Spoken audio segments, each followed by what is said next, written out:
How is everybody doing? It is me once again after about 4 months.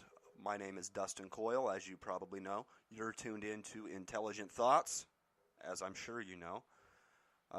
And today we're going to be doing something a little bit different than I had been doing at any point, really. It's going to be, I guess, maybe somewhat similar to the Daily Wager, if you remember that, but a little bit different here. It's going to be called the NBA Today or NBA Today. I'm not sure if it's going to be a separate podcast from Intelligent Thoughts. I don't think so. I think I'm just going to leave it on the Intelligent Thoughts so you get that along with everything else under the same banner there.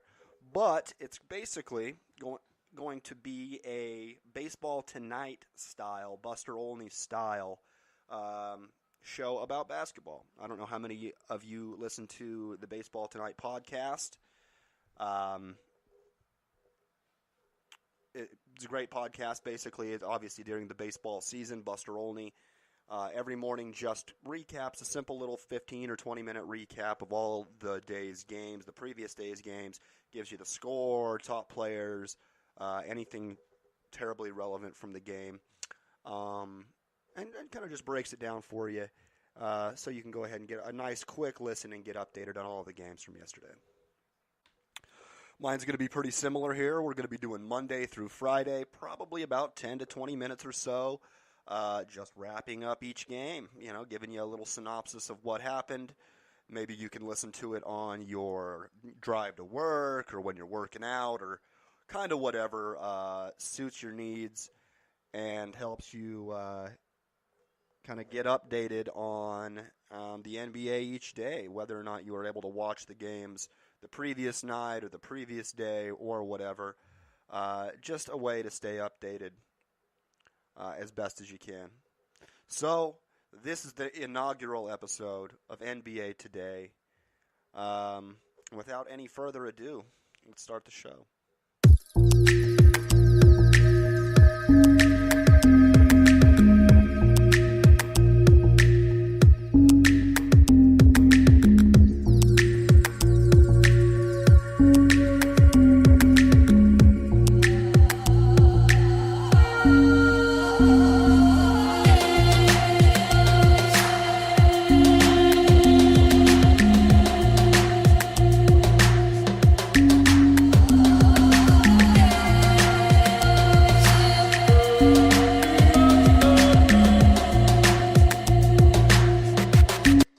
All right, it's good to be back. Thanks, everybody, for listening. I'm not sure how many are out there right now, but I do appreciate that. I hope that you guys enjoy the show, and I appreciate any support I can get from you. I really do enjoy doing this. I'm going to make it more consistent this time here. So let's start it off. Wednesday, January 23rd in the NBA. We had a nice slate of games last night. We'll start at what I think is, the first game. I actually watched a good percentage of this game. It was a really nice game. Raptors in Indiana taking on the Indiana Pacers. Indiana wins the game, 110-106. Kawhi Leonard again out with for rest. They're saying rest. Could, just ailing knee and everything like that. He misses the game. They still only lose by 4. The big news from the game, Victor Oladipo left the game in the second quarter on a stretcher after falling, chasing down a layup. He fell and landed on his right knee and was unable to move after that. From what is told, I just looked at it again. It's terrible. He just fell literally right on the right knee.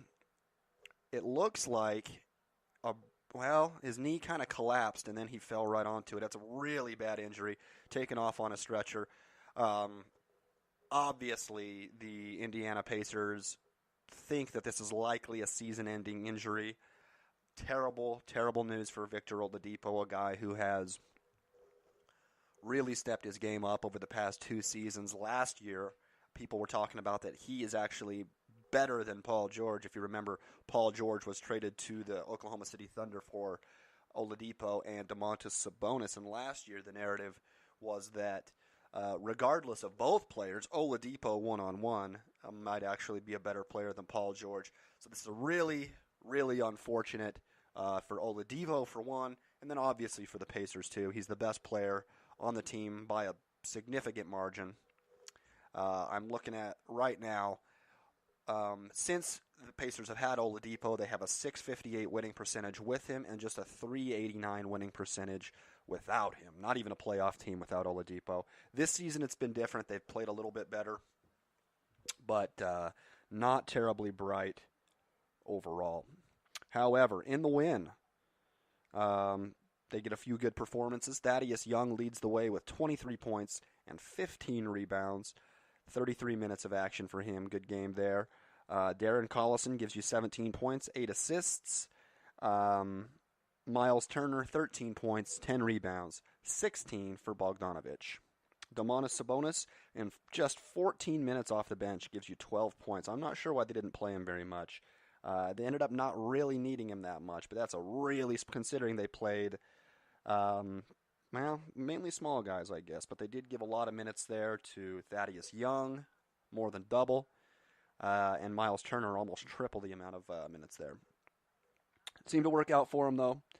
On the other side, all 5 starters for the Toronto Raptors in double figures. That's led by Serge Ibaka, 23 points, 11 rebounds, 11 for 19 from the field for him. 20 points, 7 assists, 5 rebounds for Kyle Lowry, 3 for 7 from downtown hit for him.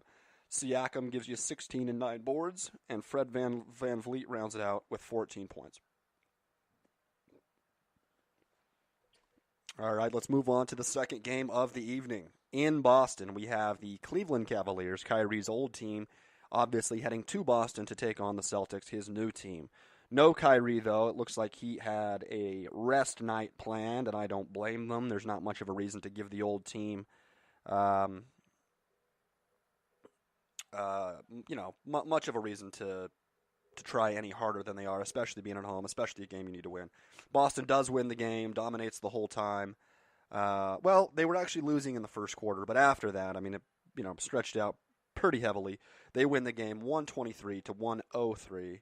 Led by Terry Rozier, starting in place of Kyrie Irving. He gives you 26 points, 8 rebounds, 6 assists, 4 for 5 downtown. Great shooting night for him. Off the bench, Jaylen Brown gives you 23 points, 6 rebounds in 25 minutes. Very good game. Gordon Hayward also gives you 18 points off of the bench. So 2 big bench performances there for the Boston Celtics. And then Jason Tatum in the starting lineup gives you 15 points in 31 minutes. On the other side, Chidi Osman leads the way for the Cleveland Cavaliers. 25 points, 8 rebounds for him. 8 for 11 from the field. 6 for 7 from downtown for Chidi Osman. Really looking like a good player there. Zizic gives you 19 points, 8 rebounds at the center position. And then Colin Sexton, 16 points, 6 rebounds. Just 3 assists, though, for Sexton. You got to get more there. But still, looking good, looking like probably their best player, even as a rookie here. And on to the third game of the evening with the Brooklyn Nets hosting the Orlando Magic. Should have been an easy win for the Brooklyn Nets. Orlando takes them to the wire. Brooklyn still gets the W, though, 114 to 110. Spencer Dinwiddie, I believe off the bench. Let me look at this. Yep, off the bench, Dinwiddie gives you 29 points in 30 minutes, 10 of 17 in the shooting department. Damari Carroll, also off the bench in 32 minutes, gives you 19. In the starting lineup, D'Angelo Russell playing fantastic as of late. 25 points, 10 assists, 7 rebounds, 3 for 8 from downtown. Other than that, everybody else kind of spread a little bit thin, but those 3 with big performances to get the win against Orlando. On the other side, for the Orlando Magic, Nikola Vucevic, still,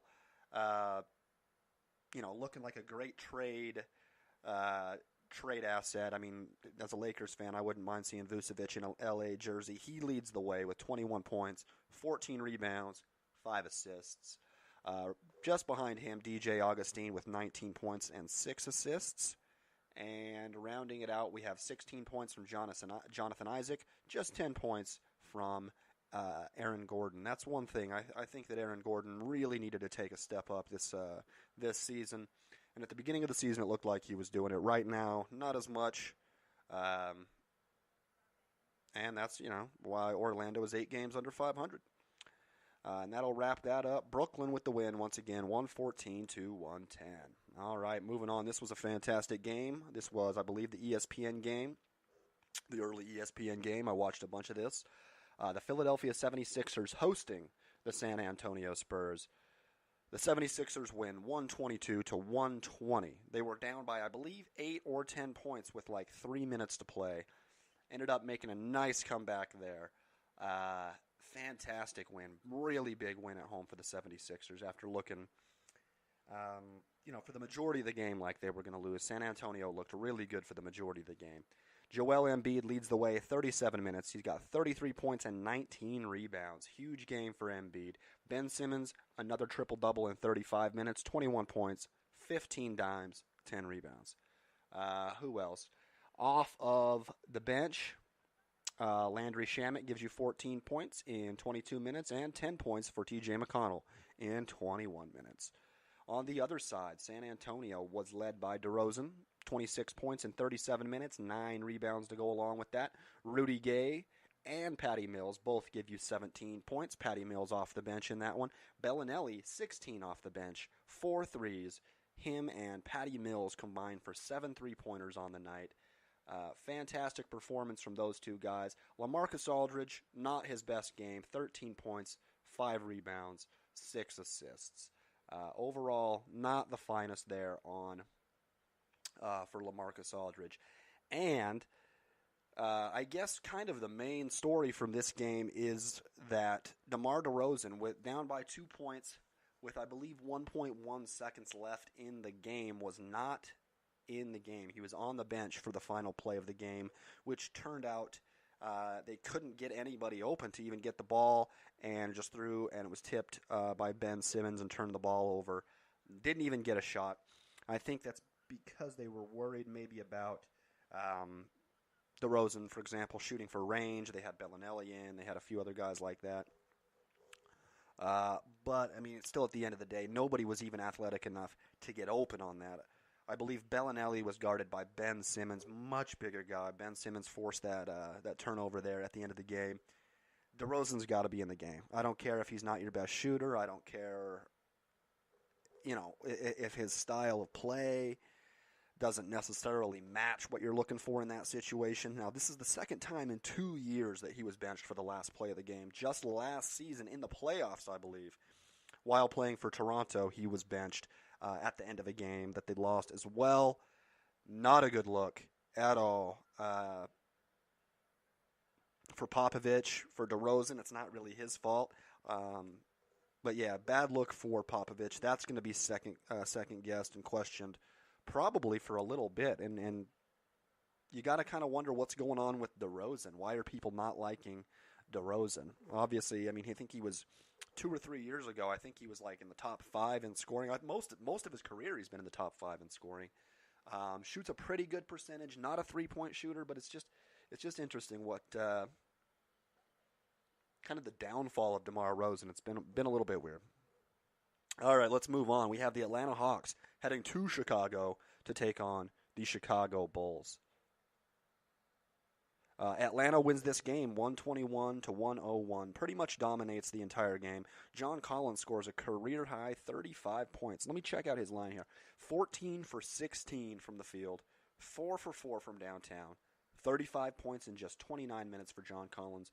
Add 8 rebounds to that. A fantastic performance. The best of his career. Jeremy Lin off the bench gives you 15 points in 22 minutes. And Taurean Prince gives you 15 points in 28 minutes as a starter. 3 for 7 from downtown. Trae Young with one of his worst games in the win, however. 5 points. 1 for 12 from shooting. 1 for 7 from downtown. He does give you 12 assists and 7 rebounds somehow. But really a poor shooting and poor scoring game for Trae Young. Luckily, they didn't need him because of John Collins. On the other side, the Chicago Bulls were led by Zach LaVine. 23 points on 6 of 15 shooting. Okay game, nothing spectacular there. Lauri Markkanen also chips in with 22 points on 8 of 16, 3 for 8 from downtown. Chris Dunn rounds it out for you, gives you 16 points in 27 minutes in the loss. It's a pretty tough game. I don't think many people watch that aren't fans.